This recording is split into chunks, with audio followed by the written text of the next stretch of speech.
और वहीं देखिए, हॉर्मुज संकट के बीच सऊदी ने अपने ऑप्शनल रूट को एक्टिव कर दिया, लेकिन सऊदी के इस ऑप्शनल रूट को हूथी की नजर लगती दिखाई दे रही है। ये रिपोर्ट देखिए।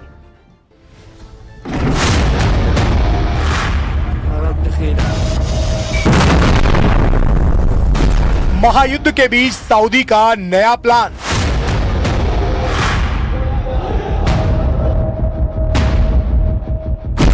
रेड सी तक क्रूड ऑयल की पाइपलाइन।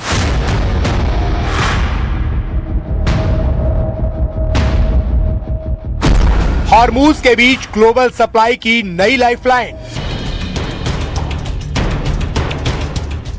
हॉर्मुज से नहीं, अब बाब अल मंडेब से सप्लाई का प्लान। पश्चिम एशिया में चल रहे तनाव और स्ट्रेट ऑफ हॉर्मुज के लगभग बंद होने के हालात के बीच सऊदी अरेबिया ने अपने लंबे समय से तैयार किए गए ऑप्शनल प्लान को पूरी ताकत से लागू कर दिया है। सऊदी का क्रूशियल ईस्ट वेस्ट पाइपलाइन, जो हॉर्मुज स्ट्रेट को बाईपास करता है, अब अपनी फुल कैपेसिटी यानी कि 7 मिलियन बैरल पर डे पर ऑयल पंप कर रहा है। ये जानकारी सऊदी ऑयल सेक्टर से जुड़े एक जानकार सूत्र ने दी है। इस पाइपलाइन से गुजरने वाले कुल 7 मिलियन बैरल्स में से करीब 2 million barrels Saudi domestic refineries के लिए हैं, जबकि बाकी क्रूड इंटरनेशनल मार्केट्स तक पहुंचाया जा रहा है। हॉर्मुज स्ट्रेट ट्रेडिशनली सऊदी और गल्फ रीजन के लिए मेन एक्सपोर्ट रूट रहा है, लेकिन मौजूदा संकट के बाद हॉर्मुज के साथ ग्लोबल ऑयल सप्लाई सबसे बड़ी चुनौती बन गई है। इसी संकट को देखते हुए सऊदी अरब ने रेड सी में एनबू पोर्ट को एक्टिवेट कर दिया है। अब टैंकर्स को हॉर्मुज की बजाय एनबू से ऑपरेट किया जा रहा है। मौजूदा समय में एनबू रूट से करीब 5 million barrels per day crude oil export हो रहा है। इसके अलावा सऊदी अरब 7 लाख से 9 lakh barrel per day refined product भी एक्सपोर्ट कर रहा है।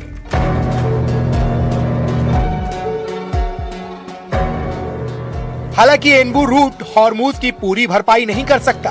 संकट से पहले हॉर्मुज स्ट्रेट से लगभग 15 million barrel per day crude oil shipment गुजरते थे, यानी बाईपास पाइपलाइन केवल सप्लाई लॉस की भरपाई कर पा रही है। एक्सपर्ट्स का मानना है कि यही वजह है कि ऑयल प्राइसेस अभी तक नियंत्रण में बने हुए हैं। लेकिन अब टेंशन की बात यह है कि यमन के हूथीज ने युद्ध में एंट्री की बात करते हुए वैकल्पिक मार्ग बाब अल मंडेब स्ट्रेट को बंद करने की बात की है। फिलहाल हूथीज ने रेड सी से गुजरने वाले टैंकर्स पर डायरेक्ट अटैक नहीं किया है, लेकिन अगर ऐसा हुआ तो संकट और भी ज्यादा गहरा सकता है। सऊदी अरेबिया हमेशा से खुद को तेल के लिए दुनिया के अंतिम विकल्प के तौर पर पेश करता रहा है और ये रिलायबिलिटी उसकी ग्लोबल इमेज का बड़ा हिस्सा है।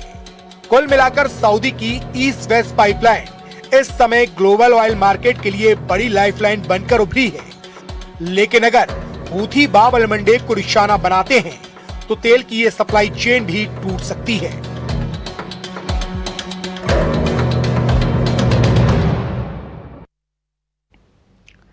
और देखिए, ईरान और इजराइल के बीच जारी जंग में आगे क्या होने वाला है? क्या हवाई हमलों के बाद अब लड़ाई मैदान में होने वाली है? क्योंकि ईरान ने इसके लिए तैयारी पूरी कर दी है। अगर जमीन पर जंग हुई तो क्या होगा, इस रिपोर्ट में आपको दिखाते हैं।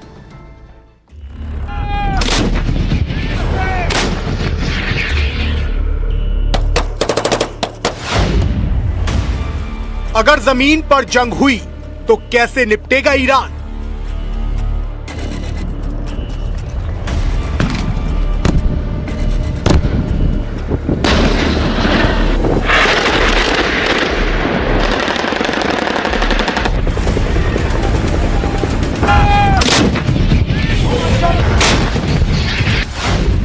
अगर ईरान, अमेरिका और इजराइल के बीच लड़ाई जमीन पर पहुंचती है तो तस्वीर हवा से बिल्कुल अलग हो सकती है।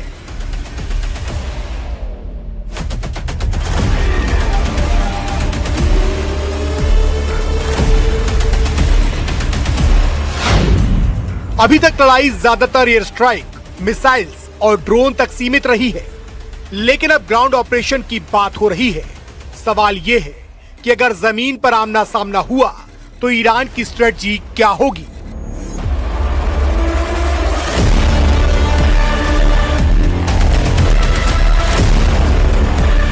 सबसे पहले ज्योग्राफी की बात। ईरान अपने इलाके को बहुत अच्छे से जानता है, चाहे वो मेनलैंड हो या फिर गल्फ के आइसलैंड, खार, लारक, अबू मूसा जैसे द्वीप ईरान तट के बेहद पास है। यानी अगर कोई फॉरेन ट्रॉप्स यहाँ उतरते हैं तो वो सीधे मिसाइल रेंज में आ जाते हैं। ईरान पहाड़ियों और कोस्टल एरिया से रॉकेट, आर्टिलरी और ड्रोन इस्तेमाल कर सकता है। यही वजह है कि एक्सपर्ट मानते हैं कि आइसलैंड को कैप्चर करना आसान हो सकता है, लेकिन होल्ड करना ऑलमोस्ट इम्पॉसिबल है।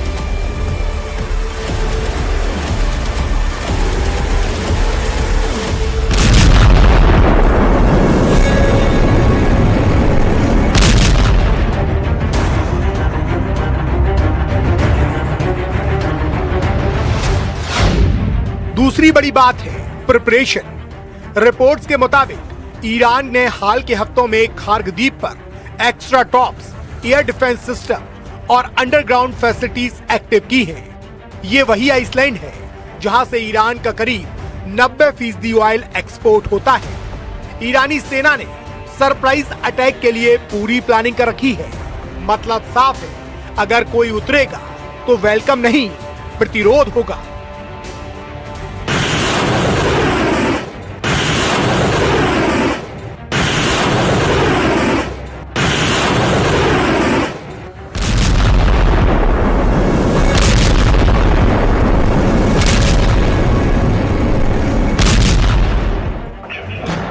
अब बात आती है air power versus ground power की। सच ये है कि अमेरिका की एयर सुपीरियरिटी काफी स्ट्रॉन्ग मानी जाती है, लेकिन इतिहास बताता है कि सिर्फ हवा के दम पर युद्ध नहीं जीता जाता। जमीन पर लड़ाई कंप्लीटली डिफेंस गेम है। ईरान ने 1980 के दशक में इराक के साथ लंबी ग्राउंड वॉर लड़ी है। उसी एक्सपीरियंस के साथ साथ ईरान ने अच्छी खासी तैयारी कर रखी है।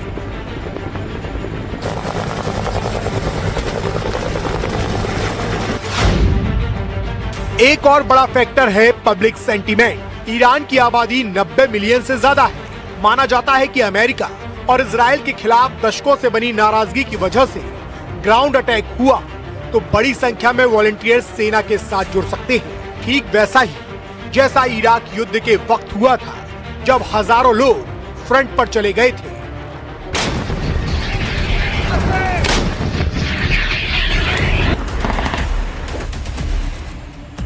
एक्सपर्ट बताते हैं कि अगर ग्राउंड ऑपरेशन हुआ तो युद्ध लंबा ही नहीं बल्कि बहुत ज्यादा महंगा पड़ेगा, क्योंकि यूएस बेस पहले ही मिसाइल अटैक और ड्रोन अटैक झेल चुके हैं। बड़े वॉरशिप को भी पर्शियन गल्फ से पीछे हटना पड़ा। ऐसे में सोचिए, जब सैनिक जमीन पर होंगे तो उन पर ड्रोन अटैक करना और इंडिविजुअल निशाना बनाना कितना आसान होगा। मतलब साफ है, ईरान के खिलाफ ग्राउंड वॉर कोई शॉर्ट ऑपरेशन नहीं, बल्कि एक्सपर्ट मानते हैं इससे कैजुअलिटीज बढ़ेगी, एनर्जी प्राइस ऊपर जाएगी और ग्लोबल इकोनॉमी पर इसका दबाव आएगा। यही वजह है कि डिफेंस एक्सपर्ट मानते हैं कि ग्राउंड अटैक से सॉल्यूशन नहीं बल्कि प्रॉब्लम और ज्यादा डीप होगी। अब देखने वाली बात यह है कि आने वाले दिनों में फैसला डिप्लोमेसी से होगा या फिर बैटलफील्ड से।